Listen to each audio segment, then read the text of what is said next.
कह रही हैं, प्रणाम आचार्य जी। आज आश्रम आते हुए मन जरा दुविधापूर्ण रहा, आंखें अश्रुपूरित थीं।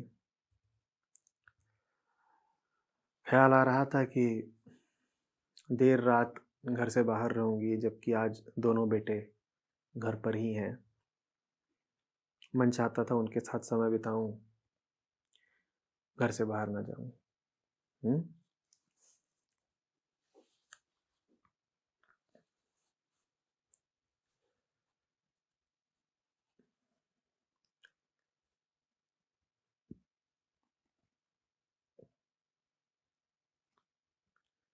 जो आप अपने आप को मानते हैं, उसी के अनुसार आपको विचार आते हैं। जो आप अपने आप को मानते हैं, उसी के अनुसार आपके लिए क्या अच्छा है क्या बुरा, ये आप निर्धारित कर लेते हैं। और जो आप अपने आप को मानते हैं, उसी के अनुसार आपके कर्तव्य तय हो जाते हैं। ठीक। होने को आप 50 अलग अलग चीजें हो सकते हैं। होने को आपकी न जाने कितनी भांति भांति की पहचानें हो सकती हैं, और हर पहचान के अनुसार हमने कहा विचार आ जाएंगे, अच्छे बुरे सही गलत का ख्याल पैदा हो जाएगा, भावनाएं उठने लगेंगी, कर्तव्य और कर्म निश्चित हो जाएंगे। और हमने कहा कि बहुत सारी विभिन्न पहचानें हो सकती हैं आपकी।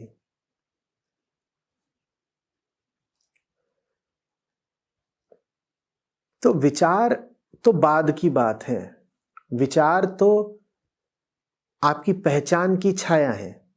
जो आपने अपनी पहचान बनाई, उसी के अनुसार आपको विचार आ गए, और जो विचार आ गए उसी के अनुसार आगे आपके कर्म भी हो जाएंगे, है ना। तो आपने अपने विचारों की बात करी है कि आज जब मैं सत्संग के लिए आ रही थी तो विचार उठ रहा था कि घर पर ही रहूं, दोनों बेटे घर पर हैं और रात का समय है, मैं क्यों बाहर जा रही हूं। विचार सही या गलत होते ही नहीं। विचार तो हमने कहा कि जो आपने चुनी है पहचान, उसकी छाया भर है। विचार तो बड़ी मजबूर चीज है। आपने एक बार निश्चित कर लिया कि आप अमुक नाम रखती हैं, तब उसके बाद उस अमुक नाम की पूंछ की तरह विचार पीछे पीछे चले ही आएंगे। विचार तो बड़े मजबूर हैं। कैसे कहूं कि आपको जो आज ख्याल आ रहे थे यहां आते वक्त, वो सही थे कि गलत थे? ख्याल तो बिल्कुल ठीक थे। किसके लिए ठीक थे? एक मां के लिए ठीक थे। अगर आप एक स्त्री हैं, अगर आप एक स्त्री की देह हैं जिससे 2 बच्चों का जन्म हुआ है, तो निश्चित रूप से आपके लिए फिर यही ठीक है कि आप अपना समय उन बच्चों के साथ बिताएं। कोई गलत विचार आपको आया ही नहीं, किंग कर्तव्य विमूढ़ता की कोई बात ही नहीं।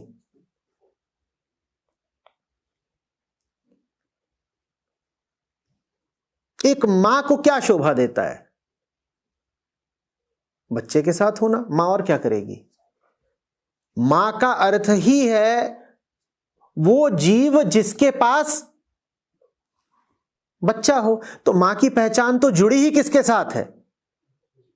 न पति के साथ, न पिता के साथ, न अड़ोसी के साथ, न पड़ोसी के साथ। मां की पहचान निश्चित रूप से किसके साथ जुड़ी हुई है? बच्चे के साथ। मां की पहचान तो मैंने कहा बच्चे के बाप से भी नहीं जुड़ी है, तो परमात्मा से क्या जुड़ी होगी? मां का सत्य से, परमात्मा से, मुक्ति से क्या लेना देना, मुझे बताओ।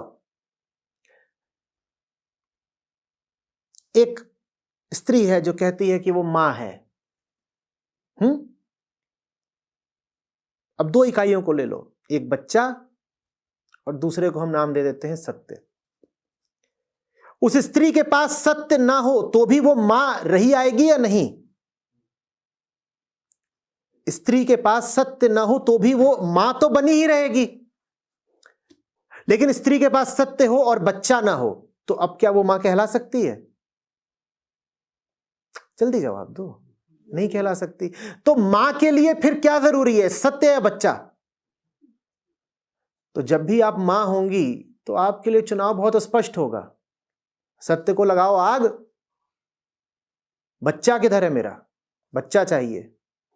क्योंकि बिना सत्य के भी आप मां बनी रहेंगी, कोई आक्षेप नहीं करेगा, कोई आपत्ति नहीं करेगा, कोई नहीं कहेगा कि तुम्हारे पास ना सत्य है, ना मुक्ति है, ना बोध है, ना भक्ति है, तुम कैसी मां हो? मां होने के लिए ना सत्य चाहिए, ना बोध चाहिए, ना भक्ति चाहिए, अपनी देह चाहिए और बच्चा चाहिए। तो जब आप ये तय ही कर लें कि आप मां हैं तो उसके बाद विचारों की भी बहुत जरूरत नहीं, फिर तो निर्णय हो गया, फिर तो मामला साफ है। न सत्संग, न बोध, न भक्ति, बच्चे। और आप ये निर्णय बिल्कुल कर सकती हैं कि आप मां हैं। आप ये तय कर लें कि आप मां ही हैं तो किसी को अधिकार नहीं है आपके निर्णय को गलत ठहराने का। जीव को अस्तित्व में पूरी स्वतंत्रता है, वो अपने आप को कुछ भी मान सकता है और वो अपने आप को जो भी कुछ मानेगा उसके विरुद्ध कोई आपत्ति नहीं करने आएगा। बस अस्तित्व ने एक शर्त रख दी है कि तुम अपने आप को जो भी कुछ मानोगे उसके तुमको अंजाम भुगतने पड़ेंगे, क्योंकि जो तुम अपने आप को मानोगे उसी के अनुरूप तुम्हें विचार उठेंगे और जो तुम्हें विचार उठेंगे उसी के अनुसार तुम कर्म कर बैठोगे और जो तुम कर्म करोगे उसी के अनुसार तुम्हें मिलेगा कर्मफल। तो अपने आप को जो तुम मानना चाहते हो मानो, बस अंजाम कर्मफल भुगत लेना। आप अपने आप को एक गिलहरी मानना चाहें आप बिल्कुल मान सकती हैं और कोई तरीका नहीं है कि आपको दोषी ठहराया जा सके, क्योंकि आपको स्वतंत्रता है अपने आप को कुछ भी मानने की। मैं आपसे कहूंगा अपने आप को आप गिलहरी मान सकते हैं तो देखिए आप मुस्कुरा दिए। आपको यह बात बड़ी विचित्र लगी, कोई अपने आप को गिलहरी कैसे मान सकता है? जैसे आपको यह बात बड़ी विचित्र लगती है कि कोई अपने आप को गिलहरी कैसे मान सकता है, मुझे उससे दूनी विचित्र बात यह लगती है कोई अपने आप को मां या बाप कैसे मान सकता है। आप मुस्कुरा देते हो ये कह के कि अरे हम गिलहरी थोड़े ही हैं, हम तितली थोड़े ही हैं, हम गिरगिटान थोड़े ही हैं, हम पत्थर या पहाड़ थोड़े ही हैं। और मैं मुस्कुरा देता हूं जब आप अपने आप को कभी बताते हैं कि मैं किसी का बच्चा हूं, किसी का बाप हूं, किसी की मां हूं, किसी की पत्नी हूं।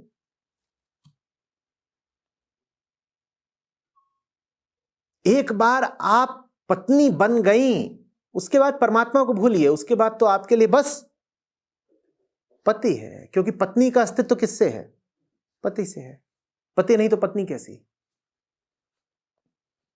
एक बार आपने घोषित कर दिया कि आप व्यापारी हैं तो आप सत्य को भूलिए, क्योंकि व्यापारी का अस्तित्व सत्य से नहीं है, व्यापारी का अस्तित्व व्यापार से है। अब आप अपनी दुकान पे बैठिए, छोड़िए सत्संग।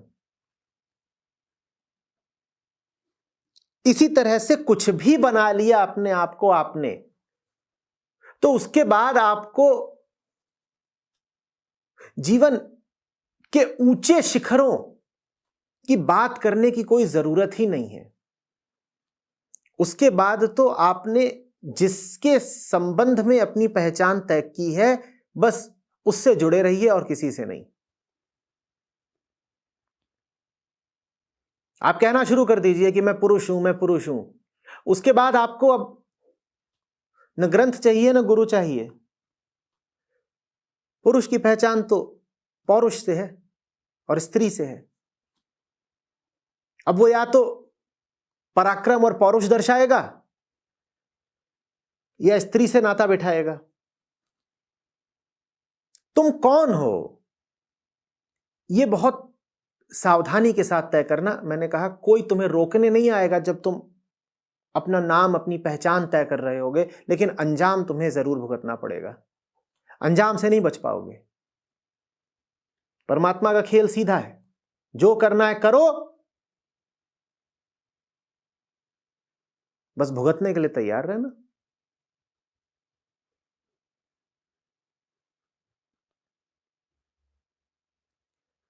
मां बनकर के आपको सुकून मिलता हो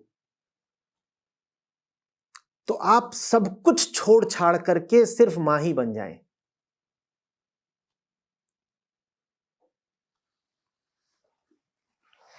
क्योंकि मकसद न सत्संग है ना अध्यात्म है, मकसद सुकून है। सुकून अगर आपको मातृत्व से ही मिलता है तो मैं कहूंगा आप 2 नहीं 20 बच्चे पैदा करें, क्योंकि सुकून के लिए, शांति के लिए जो भी किया जाए वही शुभ है, वही सही है। अगर कोई स्त्री कहे कि मां बन करके उसको चैन मिल जाएगा, उसके भीतर की तपन शांत हो जाएगी, उसके भटकते मन को ठिकाना मिल जाएगा, तो मैं कहूंगा कि तू बाकी सब कुछ छोड़ दे। न तुझे ज्ञान चाहिए, न तुझे तीर्थ चाहिए, न तुझे गुरु चाहिए। तुझे तो फिर सिर्फ बच्चे की तरफ जाना चाहिए। मां बनने में अगर ये ताकत होती कि वो किसी स्त्री को पूर्णता दे देता, मातृत्व अगर किसी स्त्री को पूर्णता दे पाता, तो मैं कहता किसी स्त्री को और कुछ करना ही नहीं चाहिए, उसे सिर्फ और सिर्फ मां बनना चाहिए और मातृत्व पे गौर करना चाहिए। काश कि ऐसा हो पाता। हमारे देखे तो ऐसा नहीं हो सकता। व्यापार में यह ताकत होती कि वो व्यापारी को समाधिस्थ कर देता, तो हम व्यापारियों से कहते कि तुम हटाओ बाकी इधर उधर की बातें, क्या आत्मा कौन परमात्मा, तुम व्यापार में डूब जाओ, ये व्यापार ही तुम्हें भवसागर के पार लगा देगा। व्यापारियों को मैं सत्संग में घुसने नहीं देता। मैं बोलता तुम यहां कर क्या रहे हो, तुम्हारा मंदिर तो दुकान है, जाओ दुकान जाओ, सीधे वहीं से समाधि लगेगी। पर ऐसा होता देखा नहीं गया कि दुकान से समाधि लग जाए, कि व्यापार भवसागर के पार पहुंचा दे, ऐसा देखा नहीं गया।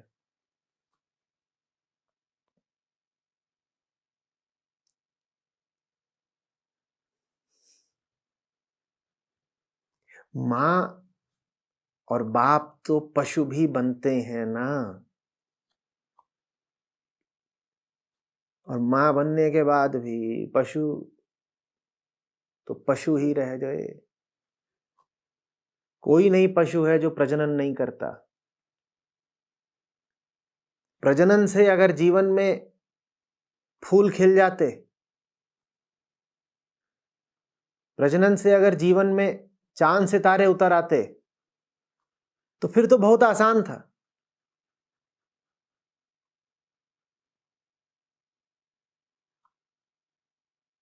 एक ही काम फिर करना है,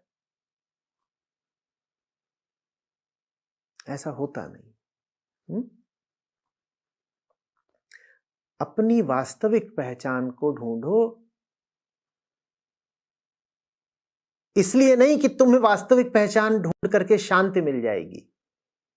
अपनी वास्तविक पहचान को ढूंढो इसलिए क्योंकि जो तुम्हारी वास्तविक पहचान है वही अशांत है।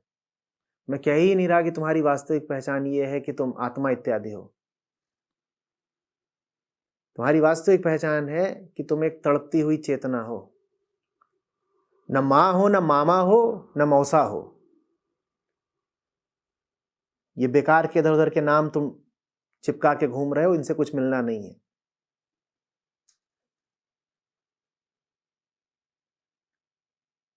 तुम कौन हो ये गौर से देखो, वहीं पे तकलीफ है तुम्हारी, वहीं पे तुम्हारा दर्द बैठा हुआ है। जब वो बन जाओगे तो ये भी जान जाओगे कि तुम्हारी तकलीफ का इलाज क्या है। अगर एक क्षुब्ध, अतृप्त, प्यासी, तड़प हो तुम, तो क्या करोगे दुकान पे बैठ के, कि मैदान में दौड़ लगा के, कि बच्चे पैदा करके?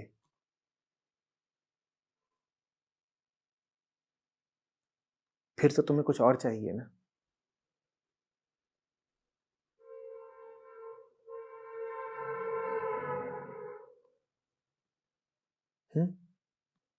अपनी असली तकलीफ को जानो, तभी इलाज हो पाएगा।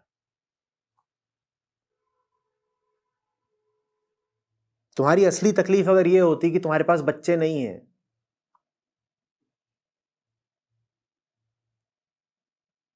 तो फिर बच्चे पैदा करके वो तकलीफ चली गई होती, और जितने बच्चेदार लोग हैं वो तकलीफों से आजाद दिखाई देते। जब तक तुम्हारे पास बच्चे नहीं होते हैं, तब तक तुमको यही लगता है कि तुम्हारी असली तकलीफ यही है कि तुम्हारे पास बच्चे नहीं हैं।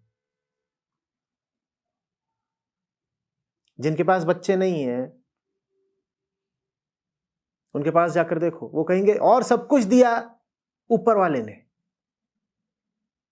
कोई कमी ही नहीं छोड़ी है, रहमत है, बरकत है, बस आंगन में किलकारियां नहीं दी। ये फिल्मी डायलॉग है। तुम्हारे आंगन में बताओ कितनी किलकारियां चाहिए, लो दुनिया भर के बच्चे डाल देते हैं, तुम्हें चैन तब भी नहीं मिलना है। बेचैनी को तुम तरीके तरीके से छुपाते फिरते हो। जब बच्चा नहीं था तो तुमने कह दिया कि बच्चा नहीं है इसलिए बेचैन है।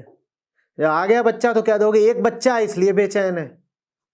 जब 4 बच्चे हो जाएंगे तो कहोगे अब 4 हैं इसलिए बेचैन है। 4 नहीं हुए, 2 ही हुए तो कहोगे अब बच्चे बड़े हो रहे हैं इसलिए बेचैन है। तुम बेचैन रहने का कोई ना कोई बहाना ढूंढ लोगे। बेचैनी की वास्तविक वजह है दूसरी, पर तुम बताओगे ये कि बेचैनी इसलिए है क्योंकि रुपया कम है, प्रतिष्ठा कम है, बच्चे कम है, या कोई भी और झूठी बात। ये सब झूठी बातें हैं। इन बातों से किसी को चैन नहीं मिला, बिल्कुल कभी नहीं।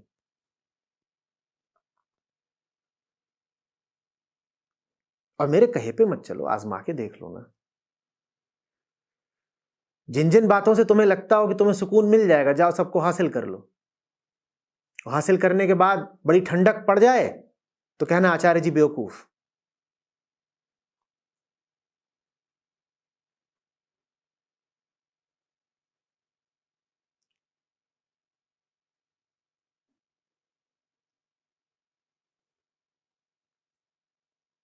जब मां हो करके तुम्हें चैन मिलना ही नहीं है तो तुम काहे मां बनी घूम रही हो?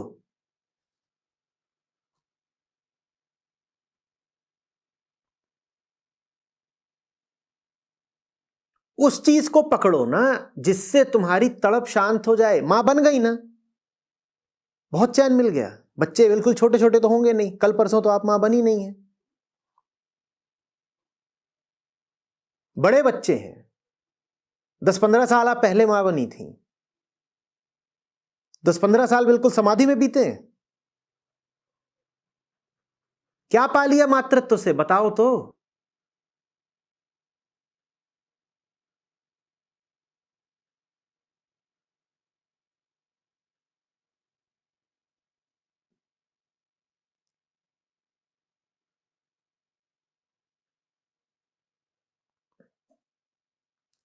अपने साथ वो चीज जोड़ो जो तुम्हें कुछ फायदा देती हो।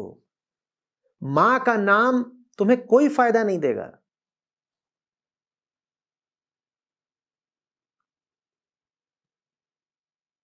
समझ लो हर पहचान एक सिम है, एक सिम कार्ड है, और तुम्हें बात करनी है ऊपर वाले से। ठीक है, जितनी तुम पहचाने बना लेते हो सब क्या है, सिम कार्ड है। तुम आजमा लो ना सबको, सबको लगा लो अपने मन के मोबाइल में और देख लो कि कौन सा सिम लगाकर ऊपर बात हो पाती है। मां वाला सिम खोस लो भीतर, और मैं तुम्हें बता रहा हूं सिग्नल ही नहीं है उसमें। ऊपर वाला माताओं से बात ही नहीं करता, न पिताओं से बात करता है, वो साधकों से बात करता है, वो मुमुक्षुओं से बात करता है।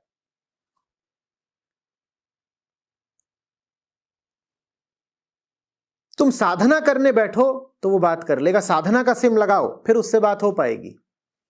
तपस्या का सिम लगाओ फिर ऊपर बात हो पाएगी। तुम गलत चीज लेकर के फिर रही हो, उससे लाभ नहीं होना है। ये ऐसी सी बात है कि तुम फ्रांस जाओ और वहां तुम बैठ के किताब पढ़ रही हो कि हिंदी के माध्यम से अरबी सीखें। तुम जो किताब पढ़ रही हो जीवन भर भी पढ़ती रहो तो भी फ्रांस में किसी से बात नहीं कर पाओगी। किताब ही गलत है, लेकिन उस किताब से तुम्हें बड़ा मोह है। तुम लगी हुई हो एक ऐसी चीज धारण करने में जिसको धारण करने से ध्यान नहीं लगने का, जिसको धारण करने से समाधि नहीं मिलने की।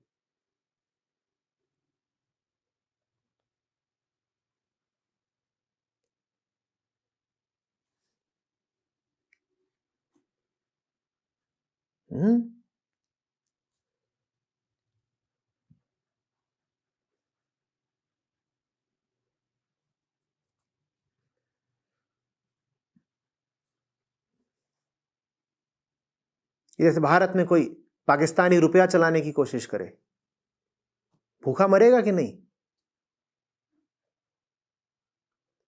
परमात्मा के दरबार में ये सब नोट चलते ही नहीं कि तुम्हारे नोट पे लिखा हुआ है मां। ये नोट बंबईया फिल्मों में चल जाता है, वहां नहीं चलता। कह रही है कि आज आने से पहले लग रहा था कि आऊं कि ना आऊं, बच्चे घर पे हैं। असली मां है अगर आप, तो बच्चों को भी यहां लेकर आती ना। असली मां का ये थोड़ी ही काम है कि बच्चों तुम तो घर पे ही रहो घोंसले में, और तुम्हारे मारे हम भी नहीं जाएंगे सत्संग में। असली मां का काम ये है कि हम तो जाएंगे ही जाएंगे, तुम दोनों को भी खींच के ले जाएंगे। वो फिर असली प्रेम होता। क्योंकि ठीक जैसे मां को मां रहकर मुक्ति नहीं मिल सकती, वैसे ही बेटे को बेटा रहकर भी मुक्ति नहीं मिल सकती। बेटे के लिए भी तो ये जानना जरूरी है ना कि बेटा ही ना बना रह जाए।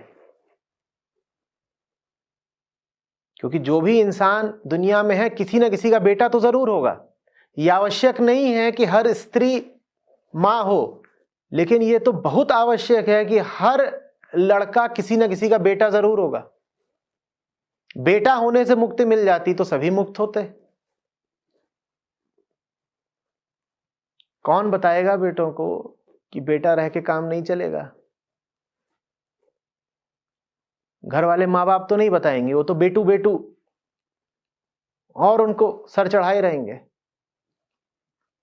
क्यों नहीं लाई आप उनको ऐसी जगह जहां उन्हें पता चलता है कि उनको कैसे जीना है, कौन है वो और क्या उनका धर्म है। हाथ जोड़ के विनती करती हूँ, डांट डपट भी करती हूँ, दोनों चीजें करके देखी।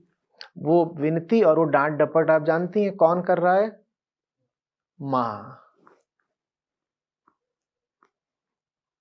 इसलिए बेटे नहीं सुनेंगे। इससे आप समझ लीजिए अच्छे तरीके से, जब आत्यंतिक लाभ की बात आती है तब कोई मां अपने बच्चों के काम नहीं आ सकती। क्योंकि मां और बच्चे का तो संबंध ही देह का है। मां अगर बच्चे को किसी ऐसी जगह लाना चाहेगी जहां देह से आगे की बात हो रही है तो बच्चे कहेंगे भक्त। याद रखना, हमारा तुम्हारा नाता ही देह का है। इसीलिए आमतौर पर पत्नियां बिफर जाती हैं अगर पति सत्संग में जाएं, और पति साथ नहीं देते अगर पत्नियां सत्संग में जाएं, क्योंकि दोनों का रिश्ता देह का है। पत्नी क्यों पसंद करेगी कि पति ऐसी जगह जाए जहां देह से आगे की बात हो रही है? पत्नी को लगता है पति वहां गया तो रिश्ता ही टूट जाएगा हमारा और उसका। ठीक वही बात बाप बेटे पर, मां बेटी पर और मां बच्चों पर लागू होती है। ये सारे रिश्ते किसके हैं? देह के हैं। इसीलिए बच्चा अगर निकलता है अध्यात्म की ओर तो मां बाप को बड़ी तकलीफ होती है, और अगर पति या पिता अध्यात्म की ओर निकल पड़े तो पीछे से पत्नी और बच्चे उसको 10 लानतें भेजते हैं, कोई नहीं समर्थन करता। 1000 में 1 घर होगा ऐसा जहां पर अगर कोई बढ़े अध्यात्म की ओर तो घर वाले उसका समर्थन करें, अन्यथा तो विरोध ही होता है। इसीलिए होता है। हालत खराब है घर की, बच्चों की ही नहीं आपकी भी खराब है।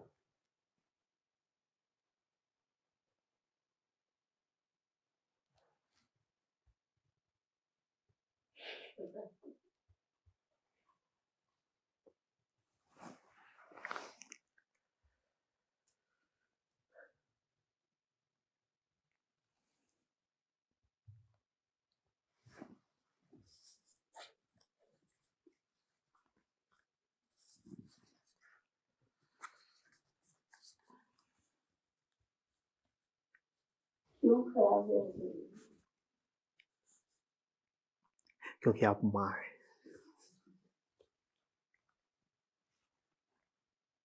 मां भी होना ठीक है, मां ही होना ठीक नहीं है। इस सूत्र को अच्छे से समझ लीजिए। मां होना आपकी एक अतिरिक्त पहचान हो सकती है, एक गौण पहचान हो सकती है।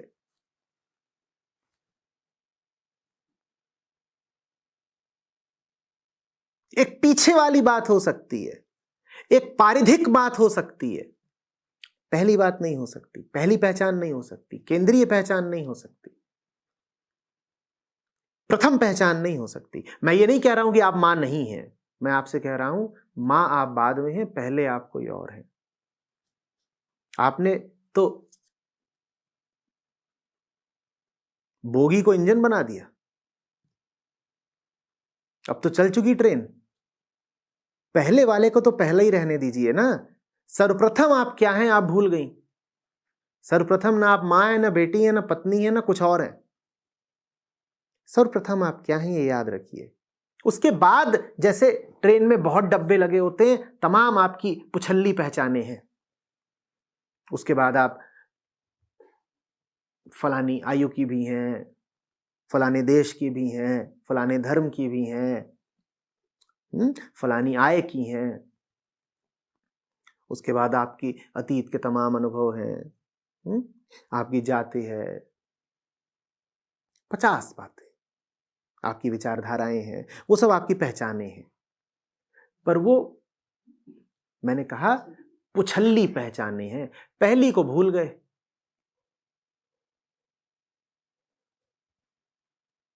जब मैं कह रहा हूं पहले को याद रखो तो मेरा मतलब ये नहीं है कि खाली इंजन दौड़ा दो। डब्बे भी होंगे ही होंगे उसमें। पीछे वाली पहचानों को काट देने को नहीं कह रहा हूं कि तुम गए और इंजन से सारे बाकी डब्बे काट दिए और कहा बस हम एक अपूरित चेतना मात्र हैं और बाकी हमारी कोई पहचान ही नहीं है। नहीं, तुम देह भी हो। अगर देह नहीं हो तो पानी काहे पीते हो, खाना काहे खाते हो? तुम बाकी सब चीजें भी हो, अतिरिक्त रूप से हो, एडिशनली हो। उसको पहली बात मत बना लो।